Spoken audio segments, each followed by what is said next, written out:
Hello, darlings. Hello, and welcome back to the Gentleman Psychic. I have to go and share this now with several people so that they know where I am and I can be found. Let me just go here. Come on, show me that I'm live. Am I live? Your channel, let's see. And it says that I am live. I have one watching. It may be me, actually. Share this one. Copy link. I should really do this whole link tree thing. I just never figure it out. Join me live for War of the Worlds.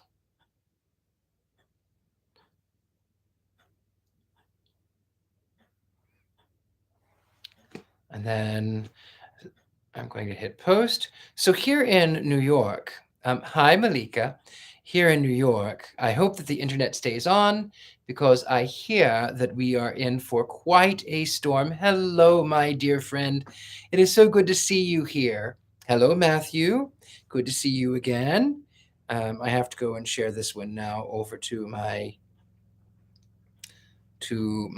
other Facebook, The Gentleman Psychic, and we hit post.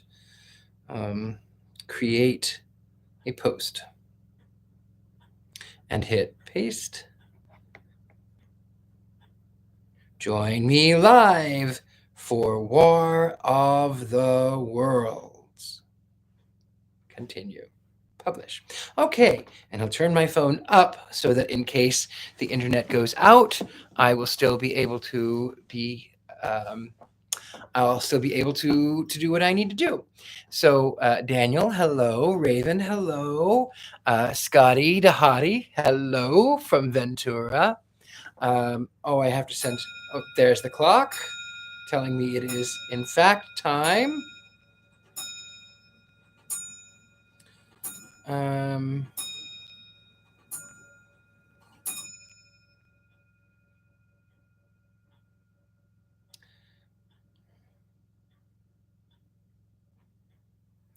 Let me go back over here. One more I have to share.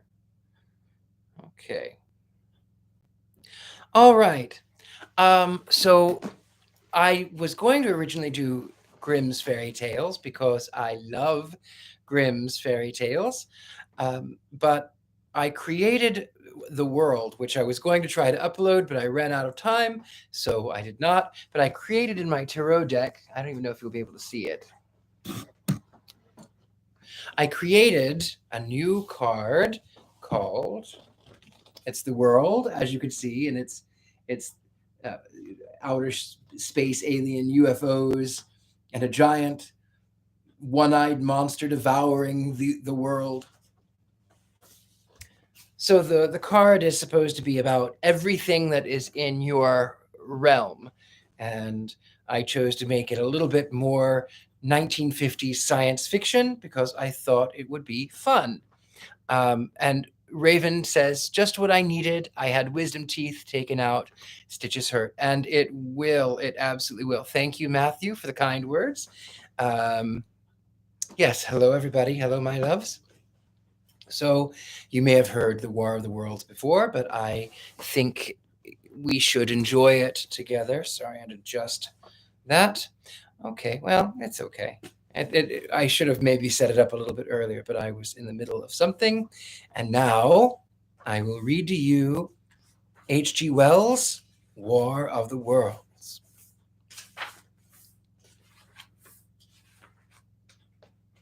Chapter 1. The Eve of the War.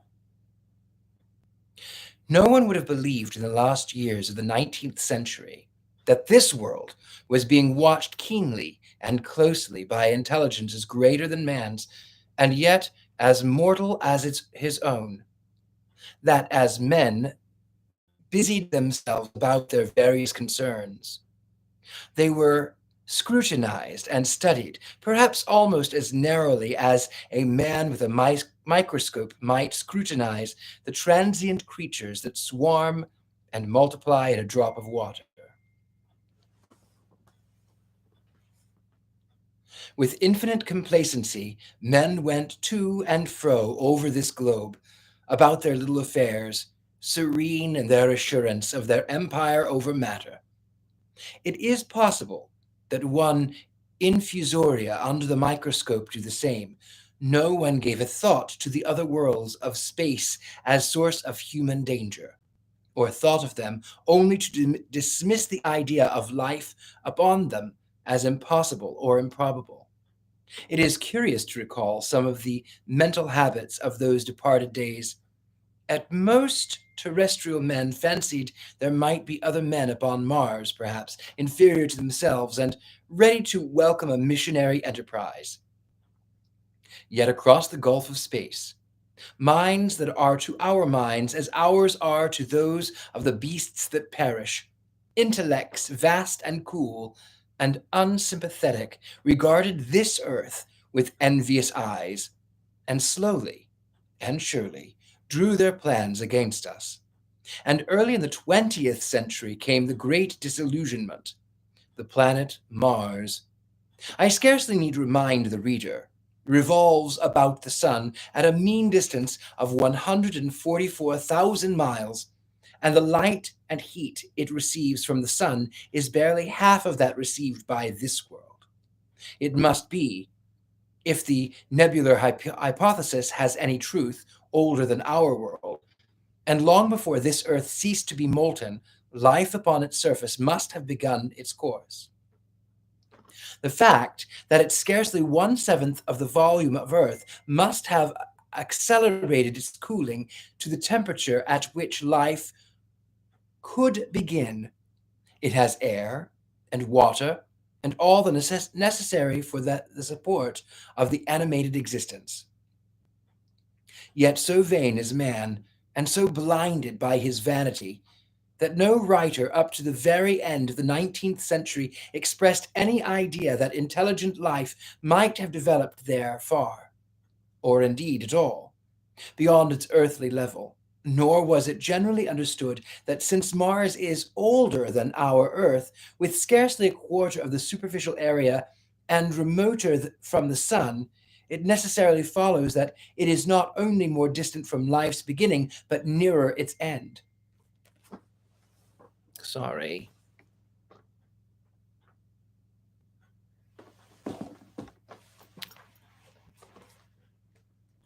The secular cooling that must someday overtake our planet has already gone far indeed with our neighbor. Its physical condition is still largely a mystery, but we know now that even in its equatorial region, the midway temperature barely approaches that of our coldest winter. Its air is much more attenuated than ours.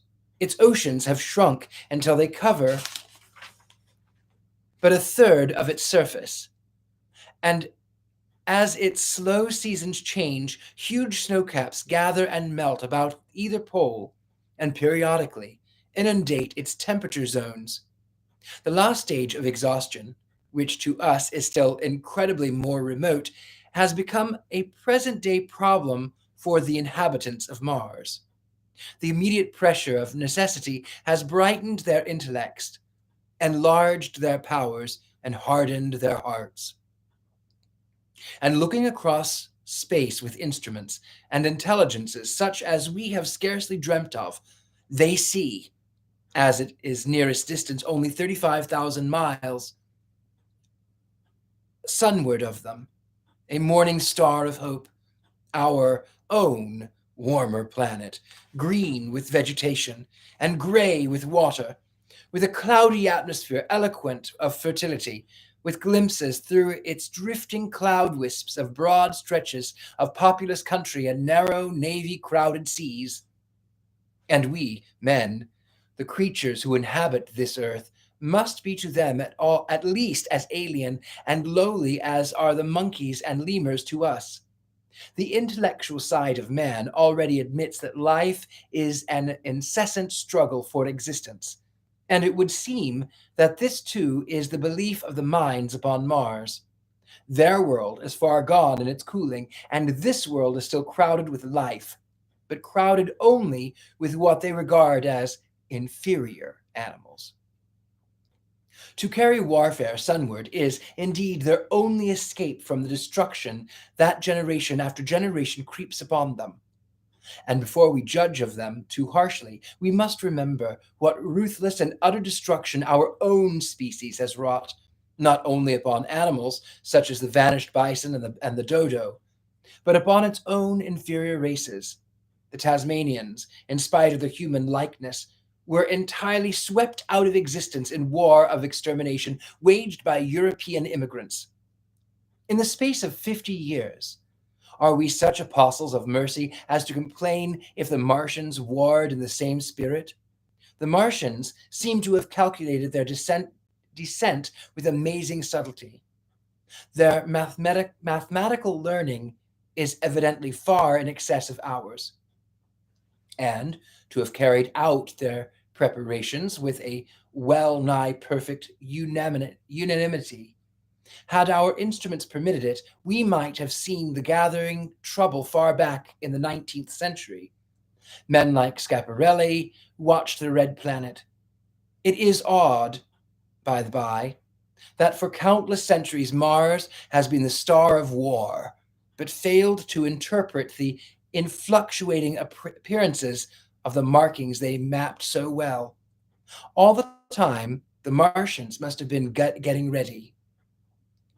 During the opposition of 1894, a great light was seen on the illuminated part of the disk, first at the lick of the observatory, then by Pertran of Nice, and then by other observers. English readers heard of it first in the issue of Nature dated August 2nd. I am inclined to think that this blaze may have been the casting of a huge gun in the vast pit sunk into their planet, from which their shots were fired at us. Peculiar markings, as yet unexplained, were seen near the site of outbreak during the next two oppositions.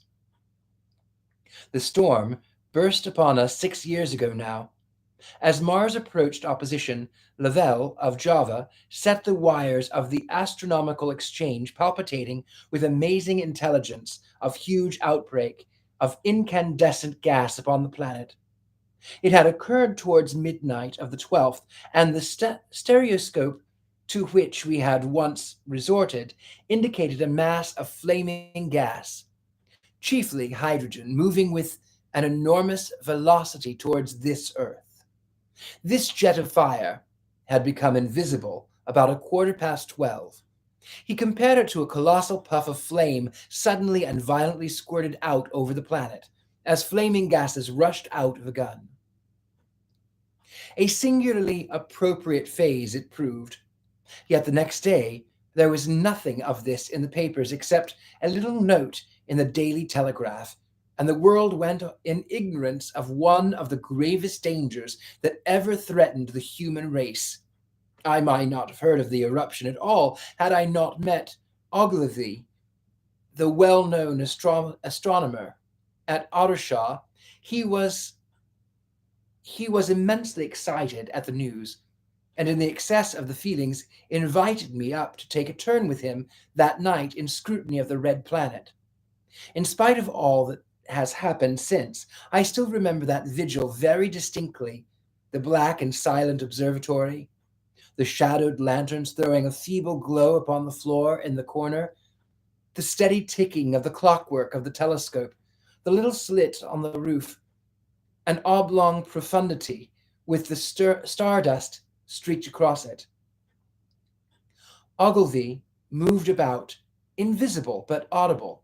Looking through the telescope, one saw a circle of deep blue and a little round planet swimming in a field. It seemed such a little thing, so bright and small and still, faintly marked with transverse stripes and slightly flattened from the perfect round, but so little it was, so silvery warm, a pin's head of light. It was as if it quivered, but really this was the telescope vibrating with the activity of the clockwork that kept the planet in view.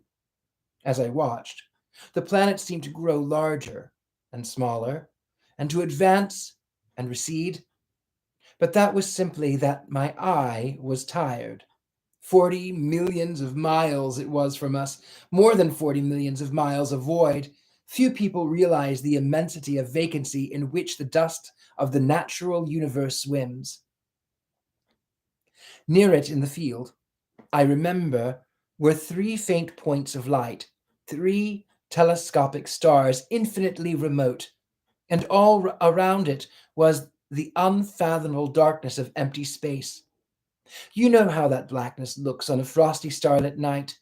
In a telescope, it seems far profounder and invisible to me because it was so remote and small, flying swiftly and steadily towards me across that incredible distance, drawing nearer every minute. By so many thousands of miles came the thing they were sending us. The thing was to bring so much struggle and calamity and death to earth. I never dreamt of it then, and I watched. No one on earth dreamt of it, of an unerring missile. That night, too, there was another jetting out of gas from the distant planet.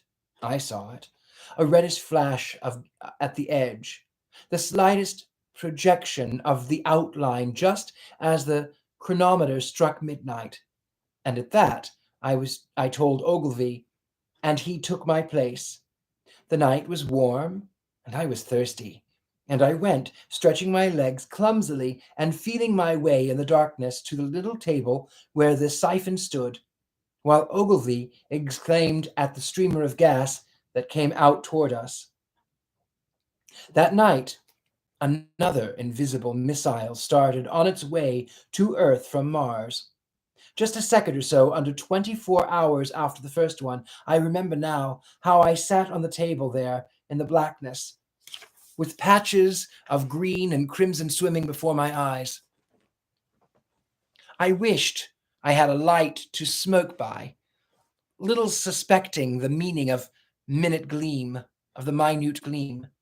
I had seen, and all that it would presently bring me. Ogilvy watched till 1, and then gave it up, and we lit a lantern and walked over to his house, down below in the darkness, where Ottershaw and Chettersea and all the hundreds of people sleeping in peace. He was full of speculation that night about the condition of Mars, and scoffed at the vulgar idea of its having inhabitants who were signaling us. His idea was that the meteorites might be falling in heavy shower upon the planet, or that a huge volcanic explosion was in progress. He pointed out to me how unlikely it was that organic evolution had taken the same direction in the two adjacent planets. The chances against anything man-like on Mars are 1,000,000 to 1, he said. Hundreds of observers saw the flame that night, and the night after about midnight, and again the night after, and so for 10 nights, a flame each night. Why the shot ceased after the 10th, no one on Earth has attempted to explain. It may be the gases of the firing caused the Martians inconvenience, dense clouds of smoke or dust, visible through powerful telescope on Earth as little gray, in fluctuating patches, spread through the clearness of the planet's atmosphere and observed its more familiar features. Even the daily papers woke up to the disturbances at last, and popular notes appeared here, there, and everywhere concerning the volcanoes upon Mars. The serio-comic periodical Punch, I remember, made a happy use of it in the political cartoon, and all unsuspected. Those missiles of the Martians had fired at us drew earthward, rushing now at pace of many miles a second, through the empty gulf of space, hour by hour and by day, nearer and nearer. It seems to me now almost incredibly wonderful that, with the swift fate hanging over us, men could go about their petty concerns as I did. I remember how jubilant Markham was, securing a new photograph of the planet for the illustrated paper he edited in those days. People in these latter times scarcely realize the abundance and enterprise of our 19th century papers. For my own part, I was much occupied in learning to ride the bicycle and busy upon the series of papers discussing the probable developments of moral ideas and civilization progressed. One night, the first missile then could scarcely have been 10,000 miles away. I went for a walk with my wife. It was starlit, and I explained the signs of the zodiac to her and pointed out Mars, a bright dot of light creeping zenithwards, towards which so many telescopes were pointed. It was a warm night. Coming home, a party of excursionists from Chesterty or Isleworth passed us singing and playing music. There were lights in the upper windows of the houses as the people went to bed. From the railway station in the distance came the sound of the shunting trains, ringing and rumbling, softened almost into melody by the distance. My wife pointed out to me the brightness of the red, green, and yellow signal lights hanging in a framework against the sky. It seemed so safe, so tranquil. Chapter 2.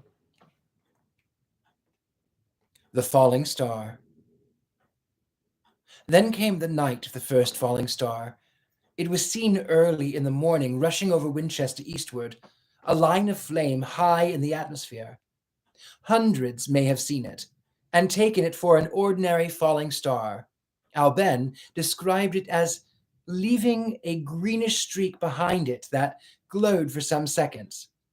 Denning, our greatest authority on meteorites, stated that the height of its first appearance was about 90 or 100 miles. It seemed to him that it fell to earth about 100 miles east of him.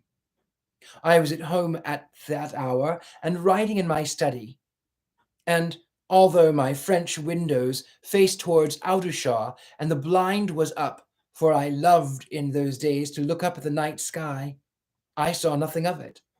Yet the strangest of all things that ever came to earth from outer space must have fallen while I was sitting there, visible to me had I only looked up as it passed.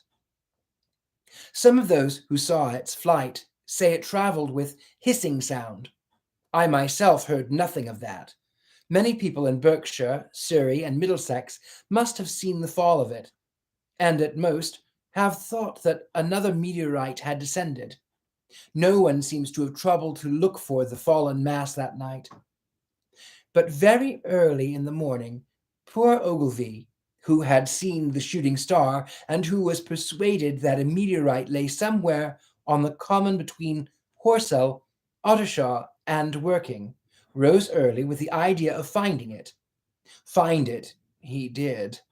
Soon after dawn, and not far from the sand pits, an enormous hole had been made by the impact of the projectile, and the sand and gravel had been flung violently in every direction over the heath, foaming heaps visible a mile and a half away.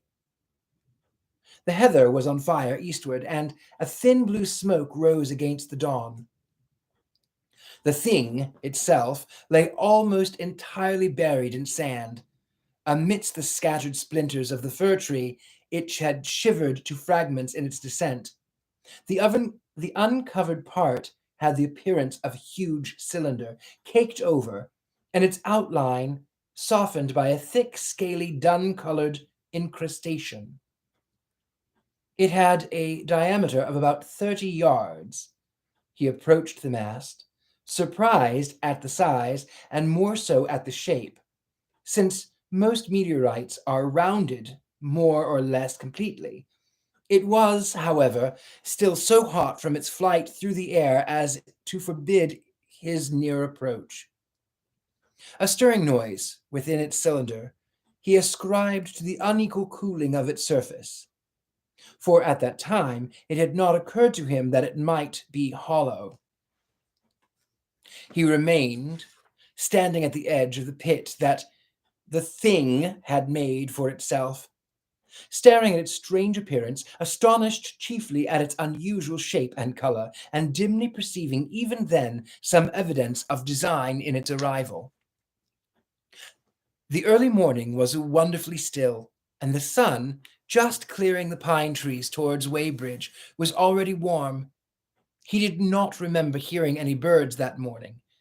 There was certainly no breeze stirring, and the only sounds were the faint movements from within the cindery cylinder. He was all alone on the common. Then, suddenly, he noticed with a start that some of the grey slinker, the ashy incrustation that covered the meteorite, was falling off the circular edge of the end. It was dropping off in flakes and raining down upon the sand. A large piece suddenly came off and fell with sharp noise that brought his heart into his mouth. For a minute, he scarcely realized what this meant, and, although the heat was excessive, he clambered down into the pit close to the bulk to see the thing more clearly. He fancied even then that the cooling of the body might account for this, but what disturbed that idea was the fact that the ash was falling only from the end of the cylinder. And then he perceived that, very slowly, the circular top of the cylinder was rotating on its body. It was such a gradual movement that he discovered it only through noticing that a black mark that had been near him 5 minutes ago was now at the other side of the circumference. Even then, he scarcely understood what this indicated until he heard a muffled grating sound and saw the black mark jerk forward an inch or so. Then the thing came upon him in a flash. The cylinder was artificial, hollow, with an end that screwed out. Something within the cylinder was unscrewing the top. "Good heavens," said Ogilvy. "There's a man in it. Men in it, half roasted to death trying to escape." At once, with a quick mental leap, he linked the thing with a flash upon Mars. The thought of the confined creature was so dreadful to him that he forgot the heat and went toward the cylinder to help it turn. But luckily, the dull radiation arrested him before he could burn his hands on the still glowing metal. At that, he stood irresolute for a moment, then turned, scrambled out of the pit, and set off running wildly into Woking. The time then must have been somewhere about 6 o'clock. He met a wagoner, and tried to make him understand, but the tale he told and his appearance were so wild, his hat had fallen off in the pit, that the man simply drove on. He was equally unsuccessful with a potman who was just unlocking the doors of the public house by Horsell Bridge. The fellow thought he was a lunatic at large and made an unsuccessful attempt to shut him into the tap room. That sobered him a little, and when he saw Henderson, the London journalist, in his garden, he called over the palings and made himself understood. "Henderson," he called, "you saw that thing shooting star last night?" "Well," said Henderson, "it's out on Horsell Common now." "Good Lord," said Henderson, "fallen meteorite? That's good. But it's something more than a meteorite. It's a cylinder, an artificial cylinder. It's a man, and there's something inside." Henderson stood up with his spade in his hand. "What's that?" he said. He was deaf in one ear. Ogilvy told him all that he had seen. Henderson was a minute or so taking it in. Then he dropped his spade, snatched up his jacket, and came out onto the road. The two men hurried back at once to the common and found the cylinder still lying in the same position, but now the sounds inside had ceased, and a thin circle of bright metal showed between the top and the body of the cylinder. Air was either entering or escaping at the rim with the thin sizzling sound. They listened, rapped on the scaly burnt metal with a stick, and, meeting with no response, they both concluded the man or men inside must be insensible or dead. Of course, the two were quite unable to do anything. They shouted consultation and promises and went off back to the town again to help. One can imagine them, covered with sand, excited and disordered, running up little street in the bright sunlight, just as the shop folks were taking down their shutters and people were opening their bedroom windows. Henderson went into the railway station at once in order to telegraph the news to London. The newspaper articles had prepared men's minds for the reception of the idea. By 8 o'clock, a number of the boys and unemployed men had already started for the common to see the dead men from Mars. It was the form the story took. I heard it first from the newspaper boy about 9:15 when I went out to get my daily chronicle. I was naturally startled and lost no time in going out and across the Outershaw Bridge and the sandpits. Chapter 3. On Horsell Common.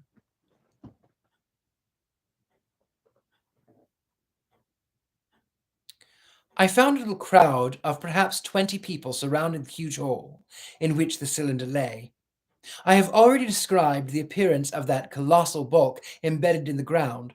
The turf and gravel about it seemed charred as if by sudden explosion. No doubt its impact had caused a flash of fire. Henderson and Ogilvy were not there. I think they perceived that nothing was to be done for the present and had gone away for breakfast at Henderson's house. There were 4 or 5 boys sitting on the edge of the pit with their feet dangling and amusing themselves until I stopped them by throwing stones at the giant mass. After I had spoken to them about it, they began playing at touch in and out of the groups of bystanders. Among these were a couple of cyclists, a jobbing gardener I employed sometimes, a girl carrying a baby, Greg the butcher and his little boy, and 2 or 3 loafers and golf caddies who were accustomed to hang about the railway station. There was very little talking. Few of the common people in England had anything but the vaguest astronomical ideas in those days. Most of them were starting quietly. Most of them were staring quietly at the big table-like end of the cylinder, which was still as Ogilvy and Henderson had left it. I fancied the popular expectation of heap of charred corpses was disappointed at this inanimate bulk. Some went away while I was there, and other people came. I clambered into the pit and fancied I heard faint movement under my feet. The top had certainly ceased to rotate. It was only when I got thus close to it that the strangeness of the object was all evident to me. At the first glance, it was really no more exciting than an overturned carriage or tree blown across the road. Not so much so, indeed. It looked like a rusty gas float. It required a certain amount of scientific education to perceive that the grey scale of the thing was no common oxide, that the yellowish-white metal that gleamed in the crack between the lid and the cylinder had an unfamiliar hue. Extraterrestrial had no meaning for most of the onlookers. At that time, I was quite clear in my own mind that the thing had come from the planet Mars, but I judged it improbable that it contained any living creature. I thought the unscrewing might be automatic. In spite of Ogilvy, I still believed that there were men in Mars. My mind ran fancifully on the possibilities of its containing manuscript, on the difficulties in translation that must arise, whether we should find coins and models in it, and so forth. Yet it was so a little too large for assurance on that idea. I felt an impatience to see it opened. About 11, as nothing seemed happening, I walked back, full of such thought, to my home in Maybury. But I found it difficult to get to work upon my abstract investigations. In the afternoon, the appearance of the common had altered very much. The early editions of the evening papers had startled London with enormous headlines: "A message received from Mars, remarkable story from Woking," and so forth. In addition, Ogilvy's wire to the Astronomical Exchange had roused every observatory in the 3 kingdoms. There were half a dozen flies or more from Woking Station standing in the road by the sandpits, a basket chaise from Chobham, and a rather lordly carriage. Besides that, there was a quite heap of bicycles. In addition, a large number of people must have walked, in spite of the heat of the day, from Woking and Chertsey, so that there was altogether quite a considerable crowd, 1 or 2 gaily dressed ladies among the others. It was glaringly hot, not a cloud in the sky, nor a breath of wind, and the only shadow was that of the few scattered pine trees. The burning heather had been extinguished, and the level ground towards Ottershaw was blackened as far as one could see, and still giving off vertical streamers of smoke. An enterprising sweet stuff dealer in Chobham Road had sent up his son with a broad load of green apples and ginger beer. Going to the edge of the pit, I found it occupied by a group of about half a dozen men, Henderson, Ogilvy, and a tall, fair-haired man that I afterwards learned was Stent, the astronomer royal, with several workmen wielding spades and pickaxes. Stent was giving directions in a clear, high-pitched voice. He was standing on the cylinder, which was now evidently much cooler. His face was crimson and streaming with perspiration. Streaming with perspiration, and something seemed to have irritated him. A large portion of the cylinder had been uncovered, though its lower end was still embedded.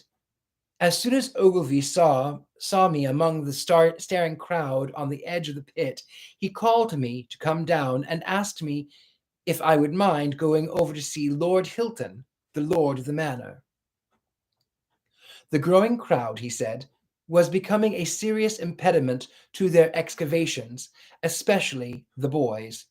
They wanted a light railing put up to help keep the people back. He told me that a faint stirring was occasionally still audible within the case, but that the workmen had failed to unscrew the top, as it afforded no grip to them.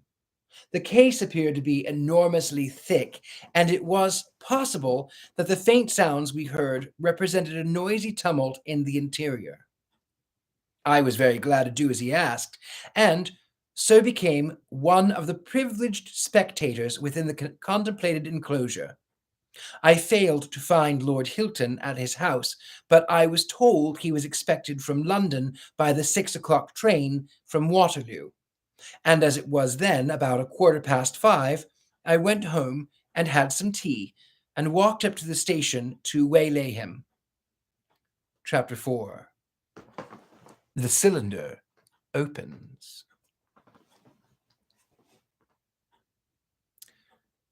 When I returned to the common, the sun was setting. Scattered groups were hurrying from the direction of Woking, and 1 or 2 persons were returning. The crowd about the pit had increased and stood out black against the lemon yellow of the sky. A couple hundred people, perhaps. There were raised voices, and some sort of struggle appeared to be going on about the pit. Strange imaginings passed through my mind. As I drew nearer, I heard Stent's voice.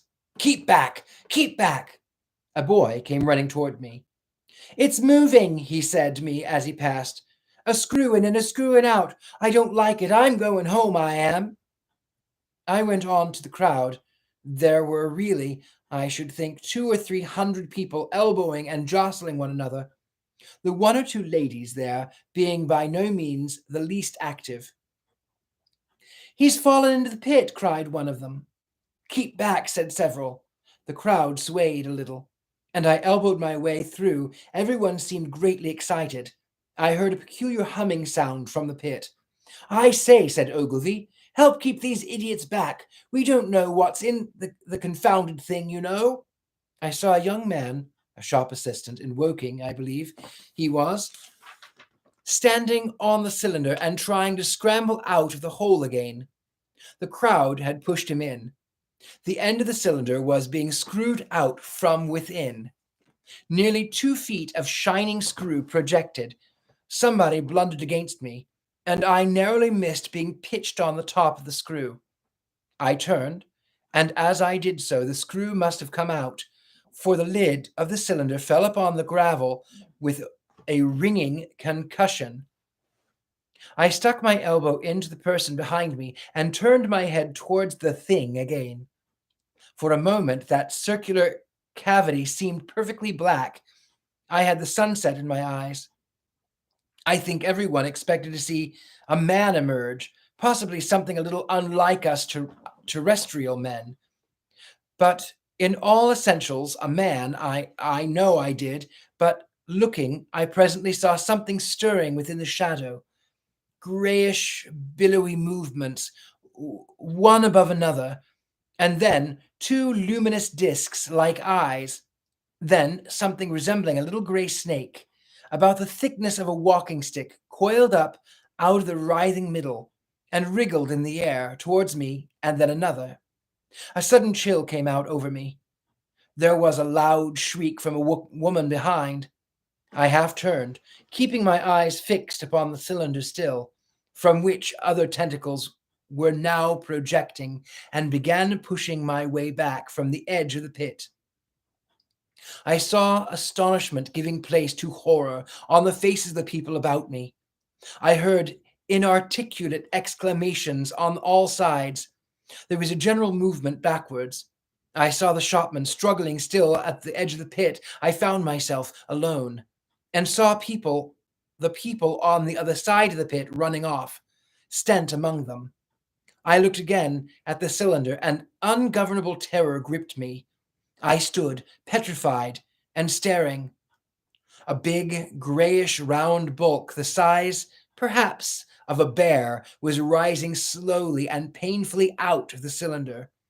As it bulged up and caught the light, it glistened like wet leather. 2 large, dark-colored eyes were regarding me steadfastly. The mass that framed them, the head of the thing, it was rounded, and had, one might say, a face. There was a mouth under his eyes, the lipless brim of which quivered and panted, and dropped saliva. The whole creature heaved and pulsated convulsively. A lank tenacular appendage gripped the edge of the cylinder, another swayed in the air. Those who have never seen a living Martian can scarcely imagine the strange horror of its appearance. The peculiar V-shaped mouth with its pointed upper lip, the absence of brow ridges and the absence of a chin beneath the wedge-like lower lip, the incessant quivering of his mouth, the gorgon groups of tentacles, the tumultuous breathing of the lungs in a strange atmosphere, the evident heaviness and painfulness of movement due to the greater gravitational energy of Earth. Above all, the extraordinary intensity of the immense eyes were at once vital, intense, inhuman, crippled, and monstrous. There was something fungoid in the oily brown skin, something in the clumsy deliberation of the tedious movements unspeakably nasty. Even at this first encounter, the first glimpse, I was overcome with disgust and with dread. Suddenly, the monster vanished. It had toppled over the brim of the cylinder and fallen into the pit with a thud like the fall of a great mass leather. I heard it give peculiar thick cry, and forthwith another of these creatures appeared darkly in the deep shadow of the aperture. I turned and, running madly, made for the first group of trees, perhaps a few hundred yards away, but I ran slantily and stumblingly, for I could not avert my face from these things. There, among some young pines and furze bushes, I stopped, panting, and waited further developments. The common round sand pits was dotted with people, standing like myself in half-fascinated terror, staring at these creatures, or rather at the heaped gravel at the edge of the pit in which they lay. And then, with renewed horror, I saw a round black object bobbing up and down on the edge of the pit. It was the head of the shopman who had fallen in, but showing as little black object against the hot western sky. Now he got his shoulder and knee up, and again he seemed to slip back until only his head was visible. Suddenly he vanished, and I could have fancied a faint shriek as had reached me. I had momentarily impulse to go back and help him that my fears overruled. Everything was then quite invisible, hidden by the deep pit and the heap of the sand that the fall of the cylinder had made. Anyone coming along the road from Chobham or Woking would have been amazed at the sight, a dwindling multitude, perhaps 100 people or more, standing in great irregular circle in ditches, behind bushes, behind gates and hedges, saying little to one another, and that in short, excited shouts, and staring hard at a few heaps of sand. The barrow of ginger beer stood, a queer derelict, black against the burning sky, and in the sand pits was a row of deserted vehicles with their horses feeding out of nose bags or pawing on the ground. Chapter 5. The Heat Ray. After the glimpse I had of the Martians emerging from the cylinder in which they had come to Earth from their planet, a kind of fascination paralyzed my actions. I remained standing knee-deep in the heather, staring at the mound that hid them. I was a battleground of fear and curiosity. I did not dare go back towards the pit, but I felt a passionate longing to peer into it. I began walking, therefore, in a big curve, seeking some point of vantage and continually looking at the sand heaps that hid these newcomers to our Earth. Once a leash of thin black wisps, like the arms of an octopus, flashed across the sunset, and I was immediately withdrawn, and afterwards a thin rod rose up, joint by joint, bearing at its apex a circular disc that spun with wobbling motion. What could be going on there? Most of the spectators had gathered in one or two groups, one a little crowd towards Woking, the other a knot of people in the direction of Chobham. Evidently, they shared my mental conflict. There were few near me. One man I approached. He was, I perceived, a neighbor of mine, though I did not know his name, and accosted, but it was scarcely a time for articulate conversation. "What ugly brutes," he said. "Good God, what ugly brutes," he repeated, this over and over and over again. "Did you see a man in the pit?" I said. But he made no answer to that. We became silent and stood watching for a time side by side, deriving, I fancy, a certain comfort in one another's company. Then I shifted my position to a little knoll that gave me the advantage of a yard or more of elevation, and when I looked for him presently, he was walking towards Woking. The sunset faded to twilight before anything further happened. The crowd far away on the left towards Woking seemed to grow, and I heard now a faint murmur from it. The little knot of people towards Chobham dispersed. There was scarcely an intimation of movement from the pit. It was this, as much as anything, that gave people courage, and I suppose the new arrivals from Woking also helped to restore confidence. At any rate, as dusk came on a slow, intermittent movement upon the sand pits began, a movement that seemed to gather force as the stillness of the evening about the cylinder remained unbroken. Vertical black figures in twos and threes would advance, stop, watch, and advance again, spreading out as they did so in a thin, irregular crescent that promised to enclose the pit in its attuned horns. I, too, on my side, began to move toward the pit.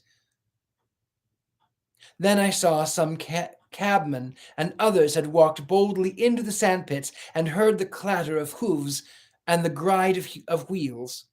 I saw a lad trundling off the barrow of apples, and then, within 30 yards of the pit, advancing from the direction of Horsell, I noted a little black knot of men, the foremost of whom was waving a white flag. This was the deputation.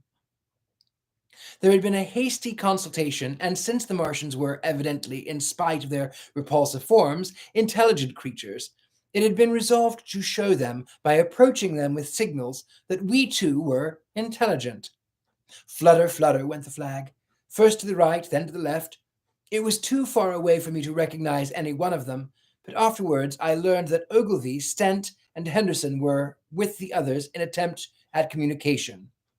This little group had in its advance dragged inward, so to speak, the circumference of the now almost complete circle of people, and a number of dim black figures followed it at discreet distances. Suddenly there was a flash of light, and a quantity of luminous greenish smoke came out of the pit in three distinct puffs, which drove up, one after the other, straight into the still air. This smoke, or flame perhaps would be the better word for it, was so bright that the deep blue sky overhead had the hazy stretches of brown, common towards Chestersea, set with black pines, seemed to darken abruptly as these puffs arose, and to remain the darker after the dispersal. At the same time, a faint hissing sound became audible. Beyond the pit stood the little wedge of people with their white flag at its apex. Arrested by this phenomena, a little knot of small vertical black shapes upon the black background, as the green smoke arose, their faces flashed out pallid green and faded again as it vanished. Then slowly the hissing passed into a humming, into a long, loud, droning noise. Slowly a humped shape rose out the pit, and the ghost of a beam of light seemed to flicker from it. Forthwith, flashes of actual flame, a bright glare leaping from one to another, sprang from the scattered group of men. It was as if the same invisible jet impinged upon them and flashed into white flame. It was as if each man were suddenly and momentarily turned to fire.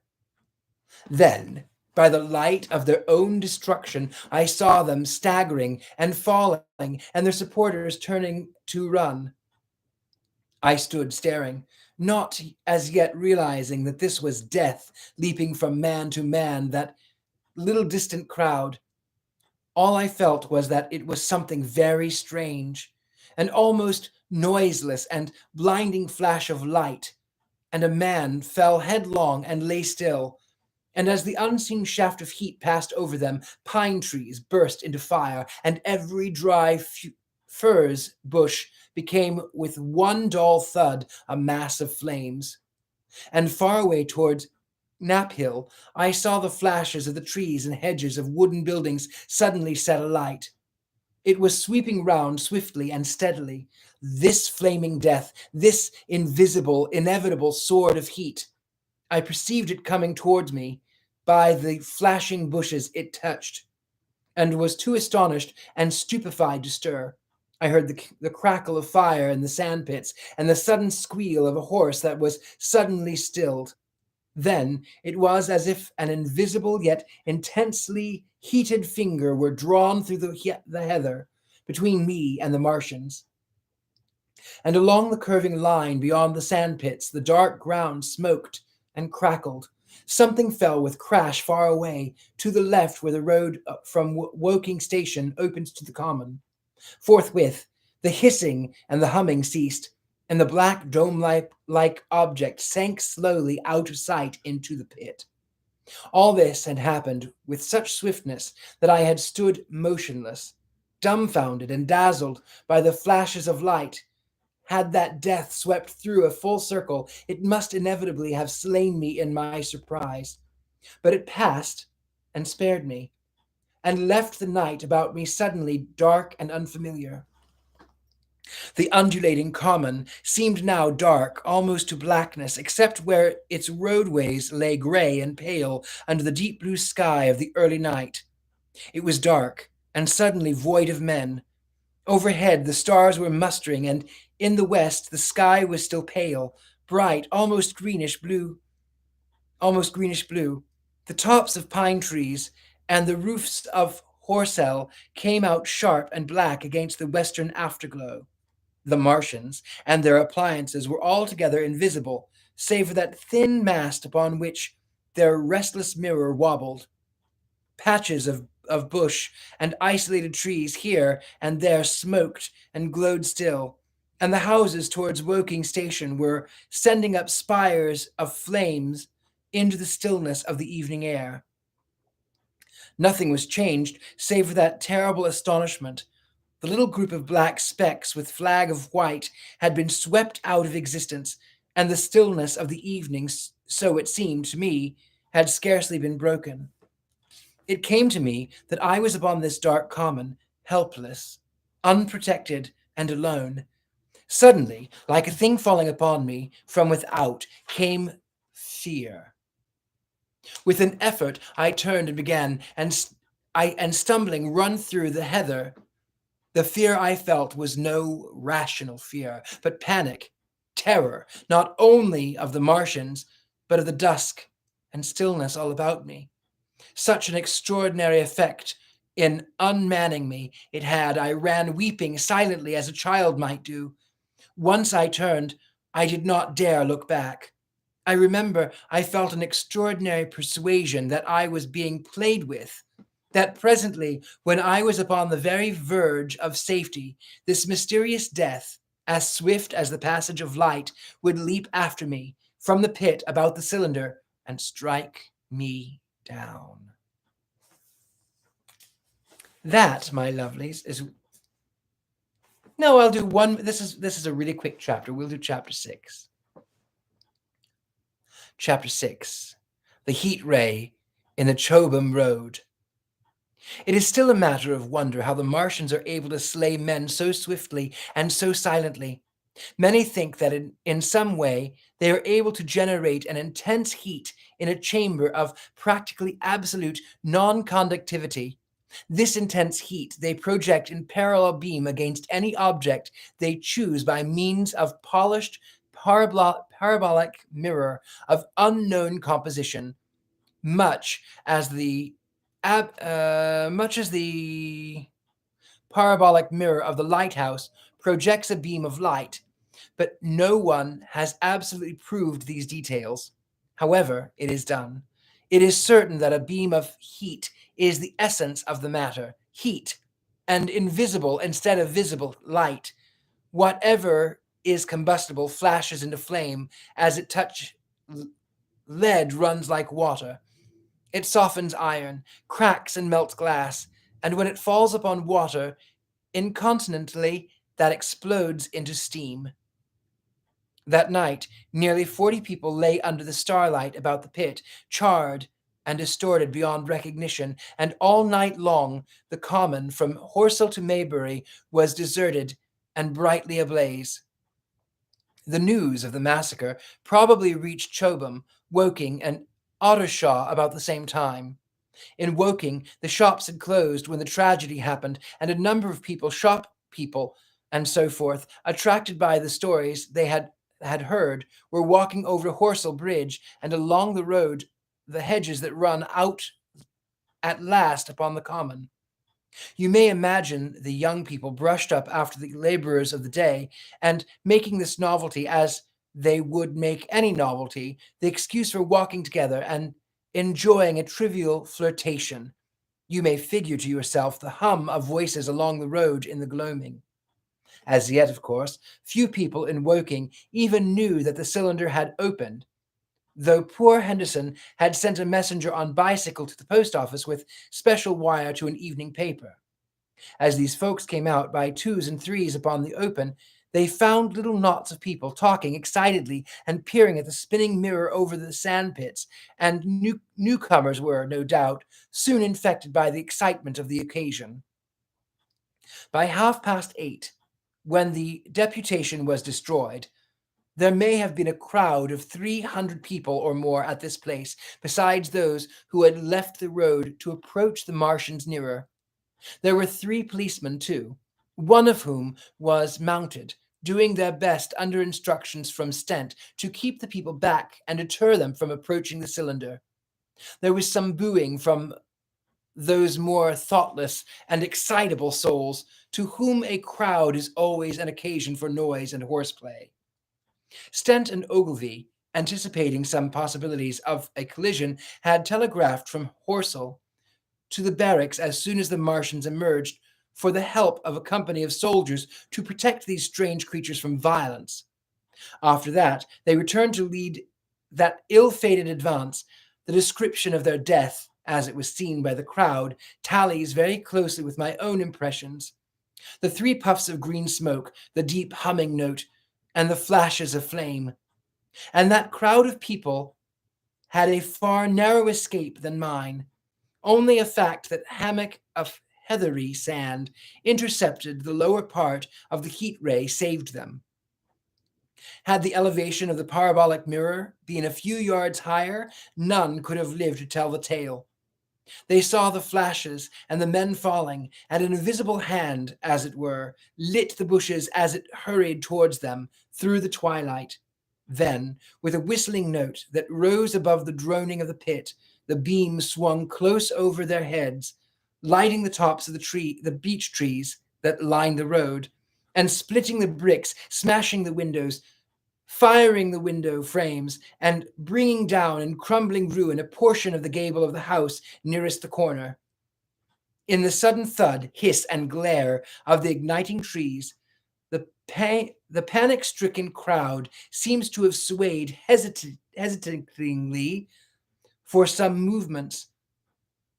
Sparks and burning twigs began to fall into the road, and shingle leaves like puffs of flame.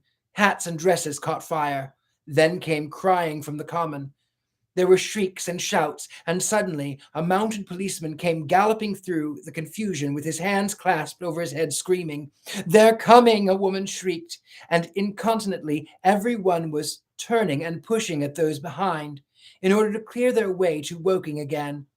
They must have bolted as blindly as a flock of sheep. Where the road grows narrow and black between the high banks, the crowd jammed and desperate struggle occurred.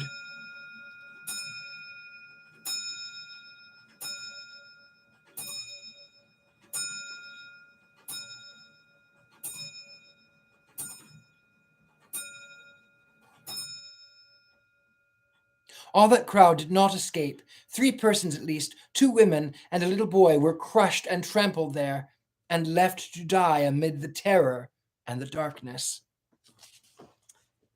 Next week, we will pick up with How I Reached Home, Chapter 7.